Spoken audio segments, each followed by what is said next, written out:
तथा प्रेस सेन्टरका पनि अध्यक्ष विष्णु सापकोटा जुगन्ज्यू, कार्यक्रममा विशिष्ट अतिथिका रूपमा उपस्थित हाम्रो पार्टी केन्द्रका उपाध्यक्ष पूर्व सभामुख कमरेड अग्निप्रसाद सापकोटा अनि हाम्रो पार्टी केन्द्रका पदाधिकारी तथा पूर्व मन्त्री कमरेड जनार्दन शर्मा लगायत सबै पदाधिकारी र केन्द्रीय समितिका सहयोगका कमरेडहरू यो अधिवेशनमा शुभकामना दिन आउनुभएका विभिन्न प्रेससँग सम्बन्धित सङ्घ संस्थाका अध्यक्ष र प्रतिनिधि साथीहरू,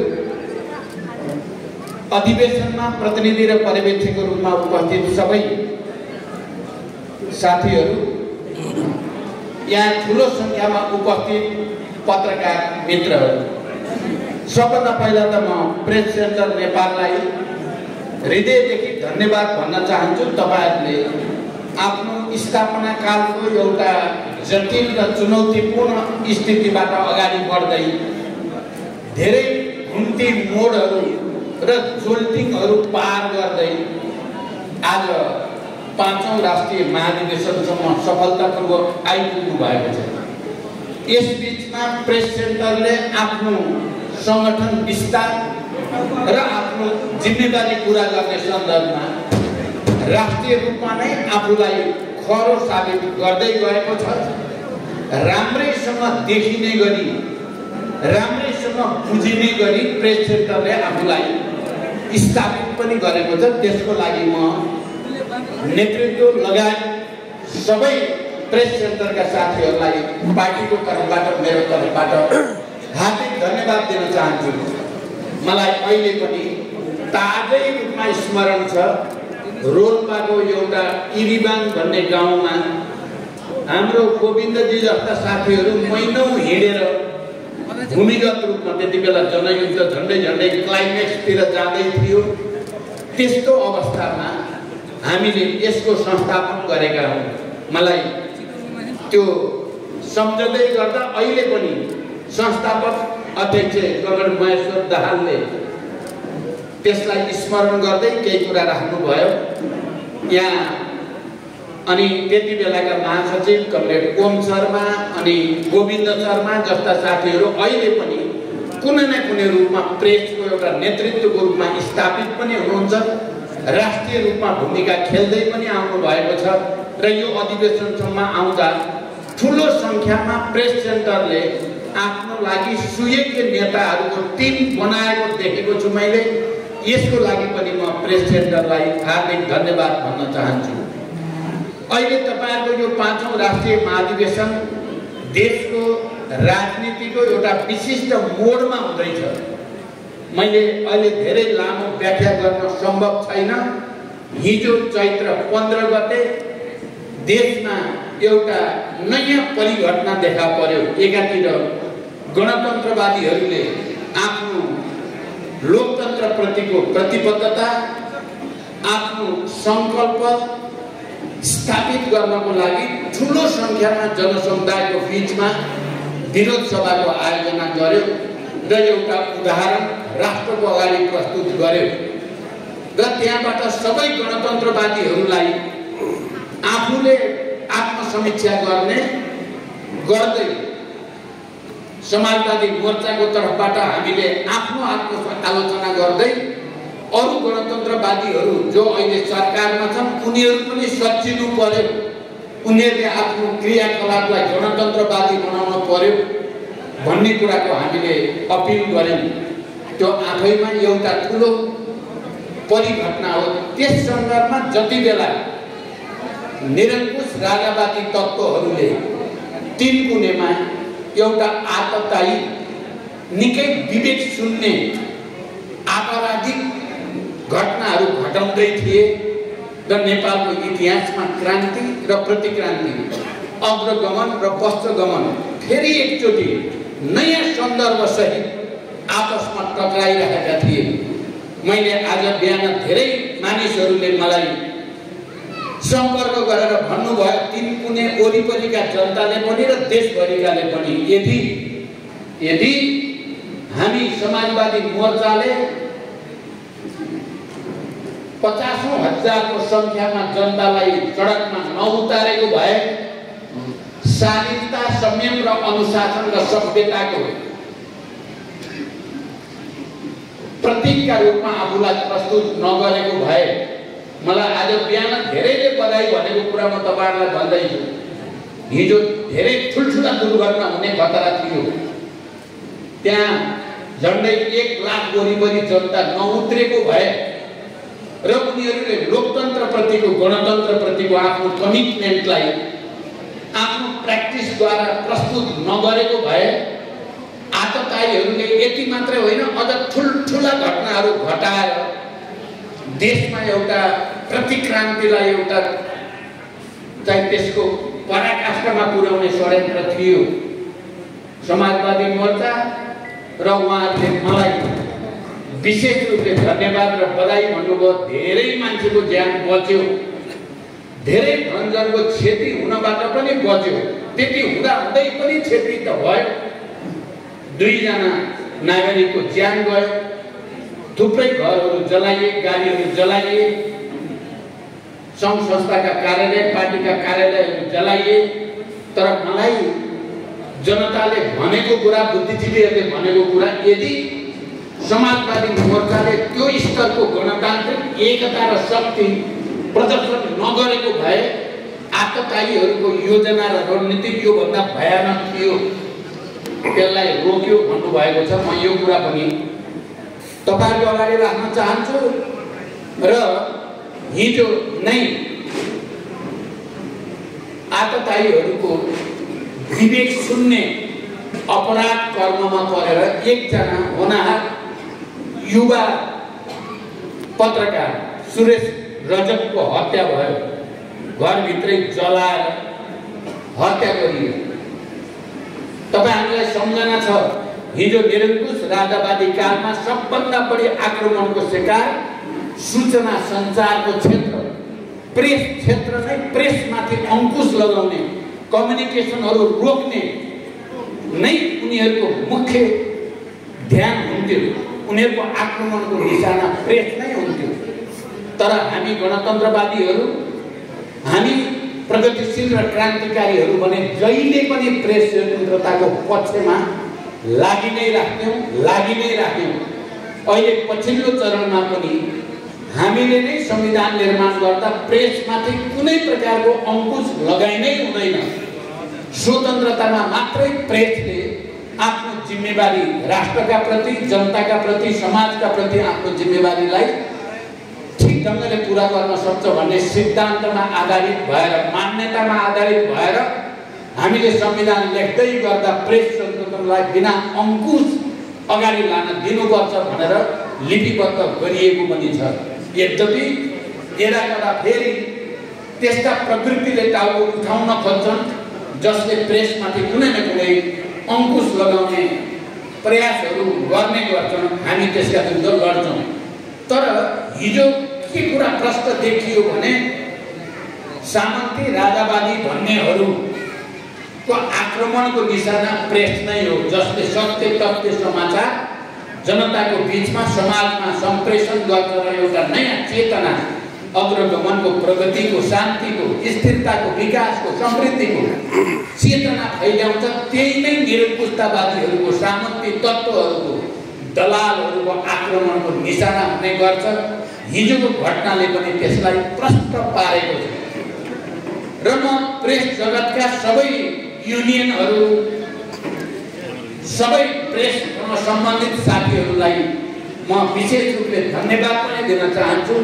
आज बिहान प्रेसको एकताको प्रतीकका रूपमा, एकताको अभिव्यक्तिका रूपमा तपाईहरुले सम्पूर्ण प्रेस जगत एकताबद्ध भएर हिजोको घटनाको प्रतिवाद गर्नुभयो, दोषीमाथि कडा कारबाहीको माग गर्नुभयो र अनि यो आततायी र आपराधिक क्रियाकलापहरू र समाजलाई पछितिर धकेल्न खोज्ने प्रवृत्तिका विरुद्ध तपाईहरु आफू एक ठाउँमा उभिएर चाहिँ त्यो प्रस्तुत गर्नुभयो। त्यसको लागि म विशेष रूपले सबै प्रेससँग सम्बन्धित सङ्घ संस्थाका प्रतिनिधि र ती सङ्घ संस्थाहरूलाई पनि धन्यवाद दिन चाहन्छु। र आउने दिनमा अझै पनि सामन्ती निरङ्कुशतावादी र ती आपराधिक आततायी विवेक सुन्ने मान्छेहरू यतिमा रोकिने देखिएको छैन।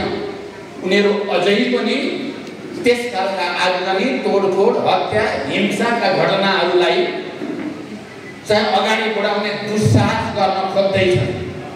प्रेस अहिलेको जमानामा एउटा त्यस्तो माध्यम हो जसले त्यस खालका विवेक सुन्ने निरङ्कुश प्रवृत्तिहरूलाई, आपराधिक प्रवृत्तिलाई रोक्नको लागि प्रभावकारी र परिणाममुखी भूमिका खेल्न सक्दछ।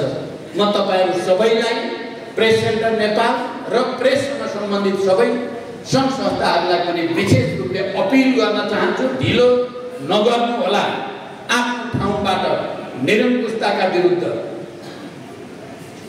जहाँ आवाज उठाउने, लेख्ने, सबै किसिमले त्यसको प्रतिवाद गर्ने कुरामा कुनै कमी हुन नदिनु होला। म त्यसको लागि अपिल गर्न चाहन्छु। र मैले हिजो भूमिगत र जनयुद्धमा हुँदा पनि प्रेससँग हामीले निरन्तर संवाद गरि नै राखेका थियौँ। तपाईहरुलाई थाहा छ, त्यही संवादको बीचबाट गणतन्त्रका निम्ति, शान्ति सम्झौताका निम्ति प्रेसले निकै सकारात्मक भूमिका खेलेकै हो। मेनलाइन मिडियाहरूले पनि शान्तिको वातावरण बनाउन, संविधान सभा र गणतन्त्रको वातावरण बनाउन भूमिका खेलेको हो भने अहिले पनि यो गणतन्त्रको रक्षा र सुदृढीकरणको निम्ति प्रेसले महत्त्वपूर्ण भूमिका खेल्न सक्छ, खेल्नु पर्छ। तपाईहरुले खेलि पनि राख्नु भएको छ। अझ त्यसलाई प्रभावकारी र परिणाममुखी बनाउने कुरामा ध्यान दिनु होला भनेर म भन्न चाहन्छु। अहिलेको युग अब सामान्यतः हिजो हामीले भर्खरै नेपालमा निरङ्कुश पञ्चायती तानाशाहीका विरुद्ध आन्दोलन गर्दै गर्दाको भन्दा कहाँ हो कहाँ गुणात्मक ढङ्गले अर्को ठाउँमा पुगेको छ सूचना सञ्चारको क्षेत्र।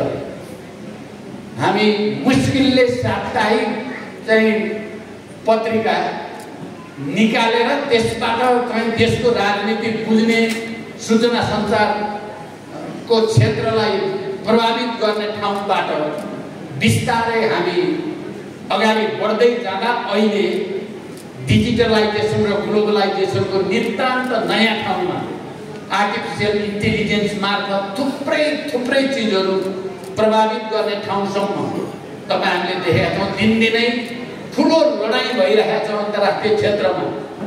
एआई आर्टिफिसियल इन्टेलिजेन्सको सन्दर्भमा विभिन्न प्रोजेक्टहरू च्याट जीपीटी भनेर अर्को भनेर प्रतिस्पर्धा गरिरहेका छन्। पश्चिमाहरू र पूर्वेलीहरू ठुल्ठुला वैज्ञानिकका दिमाग लागिरहेका छन् र हर दिन नयाँ नयाँ कुरा आइरहेका छन्। त्यहाँ प्रेसले आफूलाई समयानुकूल बनाउनको लागि यी सबै विज्ञान प्रविधिले गरेका विकासहरूलाई आत्मसात गर्नुपर्ने, अध्ययन गर्नुपर्ने, त्यसलाई पचाउनु पर्ने आवश्यकता छ र त्यसको सदुपयोग जनताका पक्षमा, राष्ट्रका पक्षमा, समाजका पक्षमा गर्नको लागि हर दिन मेहनत गर्नुपर्ने आवश्यकता छ। यो हिजोको जस्तो सहज पक्कै पनि छैन, चुनौतीपूर्ण छ, तर फेरि त्यत्तिकै सम्भावना युक्त पनि छ। यो कुरालाई पनि हामी सबैले चाहिँ मनन गर्नुपर्ने छ। त्यसलाई आत्मसात गरेर मात्रै हामीले प्रतिक्रियावादका विरुद्ध, निरङ्कुश तन्त्रका विरुद्ध, दलाल प्रवृत्तिहरूका विरुद्ध सङ्घर्ष गर्न सकिन्छ, त्यसमा विजय हासिल गर्न सकिन्छ। म यसको निम्ति पनि तपाईहरु सबैलाई अपिल गर्न चाहन्छु। यहाँ साथीहरूले अघि शुभकामना मन्तव्य दिने क्रममा प्रेस युनियनको तर्फबाट या प्रेस चौतारीको तर्फबाट अन्य सङ्घ संस्थाबाट पनि गणतन्त्रवादीहरू एक हुन पर्यो भनेर पनि केही सुझाव राख्नु भएको छ। म उहाँहरूलाई धन्यवाद भन्न चाहन्छु। गणतन्त्रवादी एक हुने आधार भनेको गणतन्त्रवादी जस्तो हुन पर्यो। पहिला गणतन्त्र विरोधी जस्तो भयो भने गणतन्त्रवादीको एकता कसरी हुन सक्छ? त्यसकारण हाम्रो भनाइ मैले हिजो भनेको पनि आज पनि दोहोर्याएर भन्ने कुरा के हो भने हामीले गणतन्त्रवादको सिद्धान्त, त्यसको मूल्य, त्यसको मान्यता र मर्मलाई आत्मसात गरेर हिजो गरिएका गल्ती, कमजोरी, भ्रष्टाचारीहरूको संरक्षण गर्ने, दलालहरूको हित साधन गर्ने, बिचौलिएको इच्छा अनुसार चल्ने काम बन्द गर्नु पर्यो। अनि गणतन्त्रवादीको एकता बल्ल साँचो अर्थमा गणतन्त्रवादीको एकता हुन्छ। मैले हिजो पनि सत्तामा भएका दलहरूलाई यो विषयमा विचार गर्न, आफूलाई गणतन्त्रवादीका रूपमा प्रस्तुत गर्न अपिल गरेको छु। होइन, गणतन्त्रवादी भन्ने आचरण चाहिँ निरङ्कुशतावादीको जस्तो गर्यो भने गणतन्त्रवादीको एकता सम्भव हुँदैन।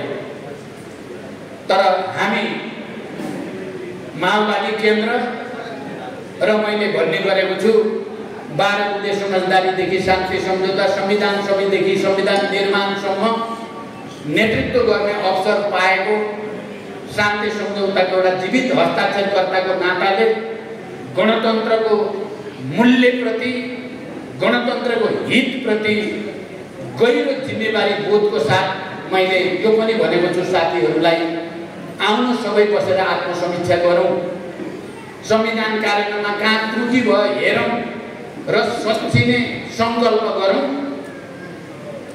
र जनतातिर फर्कने जनताको आवश्यकता र भावना, जनताको आर्थिक राजनीतिक सामाजिक सांस्कृतिक चाहना र आवश्यकता के हो भन्नेतिर फर्क्यो भने पक्कै पनि फेरि सहकार्य हुन सक्छ भन्ने कुरा पनि भनिएको छ। त्यसकारण म फेरि पनि गठबन्धनमा भएका नेता र साथीहरूलाई तपाईहरु एउटा नियुक्तिको लागि तपाईहरुले के गरिराख्नु भएको छ भन्ने कुरा मैले चाहिँ भर्खर प्रधानमन्त्री छोडेको हुनाले मलाई थाहा छ।